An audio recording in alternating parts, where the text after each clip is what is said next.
Can anybody hear me? Or am I talking to myself? My mind is running empty in this search for someone else who doesn't look right through me. It's all just static in my head. Can anybody tell me why I'm lonely like a satellite? 'Cause tonight I'm feeling like an astronaut, sending SOS from this tiny box. Am I lost? I'll signal when I lift it up. Now I'm stuck out here and the world forgot. Can I please calm down? 'Cause I'm tired of drifting around and round.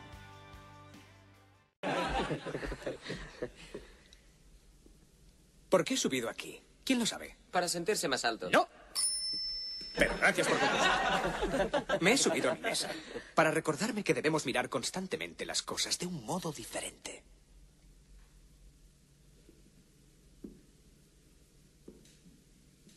El mundo se ve distinto desde aquí arriba. Si no me creen, vengan a comprobarlo. ¿Vamos? Venga. Cuando ustedes crean que saben algo, deben mirarlo de un modo distinto. Aunque pueda parecer tonto o equivocado, deben intentarlo. Cuando lean, no consideren solo lo que piensa el autor. Consideren lo que piensan ustedes. Muchachos, deben luchar por encontrar su propia voz. Y cuanto más tarden en empezar, tienen menos probabilidades de encontrarla. Thoreau dijo, muchos hombres viven en una silenciosa desesperación. No se resignen a eso. ¡Escapen! No se limiten a saltar como conejos. Miren a su alrededor. Eso, así se hace, señor Frisky. Gracias, sí.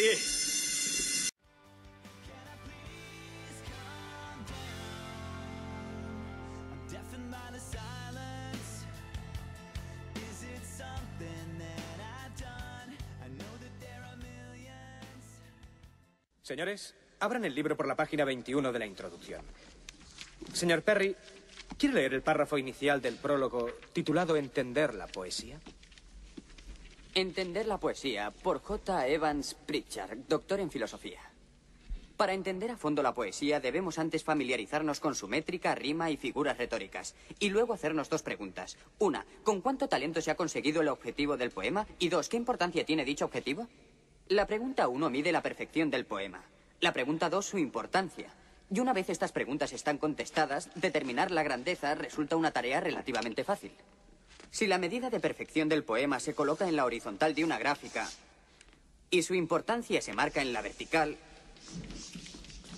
entonces, calculando el área total del poema, tendremos la medida de su grandeza. Un soneto de Byron puede puntuar mucho en la vertical, pero solo lo normal en la horizontal.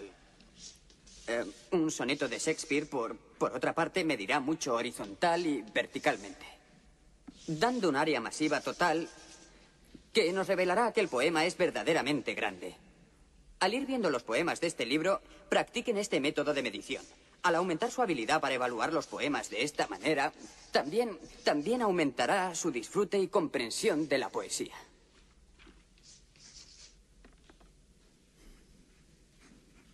Un excremento. Eso me parece el señor Evans Pritchard.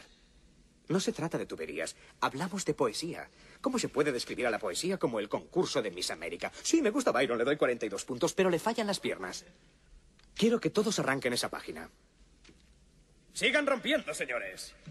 Esto es una batalla, una guerra. Las víctimas podrían ser sus corazones o almas. Gracias, señor Dalton. ¿Ejércitos de estudiantes que avanzan midiendo la poesía? No, aquí no los tendremos. Se acabó el señor Evans Pritchard. Ahora, querida clase, aprenderán a pensar otra vez por sí mismos. Aprenderán a saborear las palabras y el lenguaje. A pesar de todo lo que les digan, las palabras y las ideas pueden cambiar el mundo.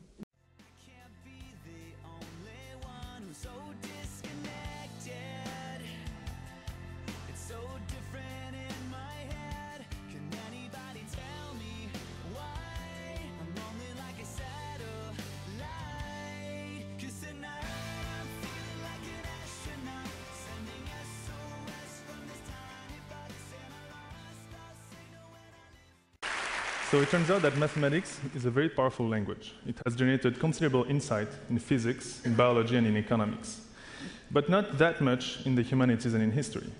I think there's the belief that it's just impossible, that you cannot quantify the doings of mankind, that you cannot measure history. But I don't think that's right. I want to show you a couple of examples why. So my collaborator Erez and I were considering the following fact, that two kings, separated by centuries, will speak a very different language. That's a powerful historical force. So the King of England, Alfred the Great, will use a vocabulary and a grammar that is quite different from the King of Hip-Hop, Jay-Z. Now, it's just the way it is. Language changes over time, and it's a powerful force. So Erez and I wanted to know more about that. So we paid attention to a particular grammatical rule, past tense conjugation. So you just add ed to a verb at the end to signify the past. Today I walk, yesterday I walked. But some verbs are irregular. Yesterday I thought. Well, now, what's interesting about that is irregular verbs between Alfred and Jay-Z have become more regular, like the verb to wed that you see here has become regular. So Erez and I followed the fate of over 100 irregular verbs through 12 centuries of English language. And we saw that there's actually a very simple mathematical pattern that captures this complex historical change.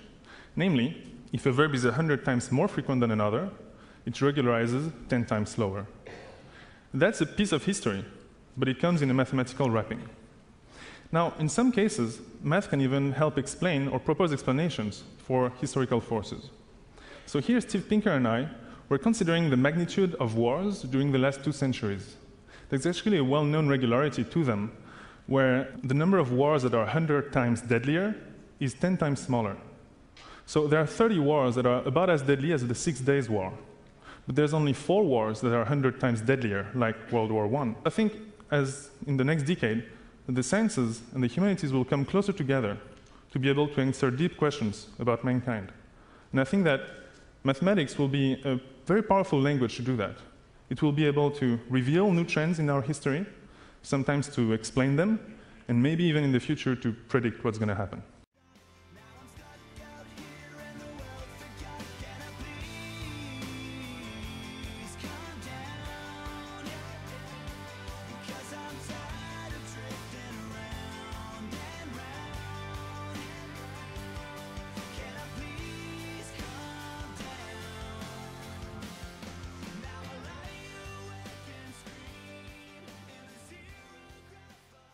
So let's look at the concept of traditional anthropology. Somebody goes to another country, says how fascinating these people are, how interesting their tools are, how curious their culture is, and then they write a paper and maybe a few other anthropologists read it and we think it's very exotic. Well, what's happening is that we've suddenly found a new species. I, as a cyborg anthropologist, have suddenly said, oh wow, now suddenly we're a new form of Homo sapiens, and look at these fascinating cultures, and look at these curious rituals that everybody is doing around this technology. They're clicking on things and staring at screens.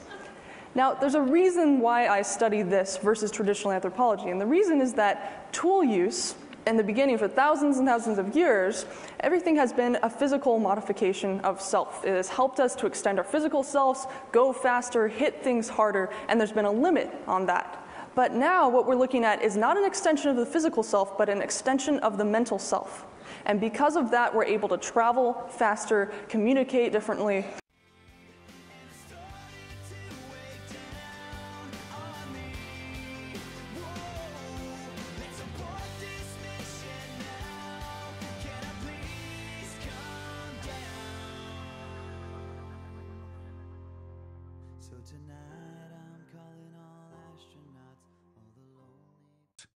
¿Cómo registra el cerebro el principio de no hacer a los demás lo que no quieres que te hagan a ti? 5 operarios trabajan en la vía. A lo lejos se acerca a gran velocidad un tren que los arrollará. Usted se encuentra en un puente sobre la vía y podría impedir que el tren los atropellase si empuja desde el puente a una persona que tiene a su lado. Este es uno de los 60 dilemas en los que han participado voluntarios para estudiar los circuitos neuronales que procesan esas decisiones. La mayoría de los voluntarios decide con rapidez, en 5 segundos, no empujar la vía a la persona que tienen al lado. Toman esa decisión con un intenso sentimiento de rechazo a dañar. Los científicos han seguido la actividad cerebral mientras la persona decide qué hacer. Las técnicas de neuroimagen detectan una activación intensa en zonas de la corteza cerebral que procesan las emociones que afectan a la relación con los demás.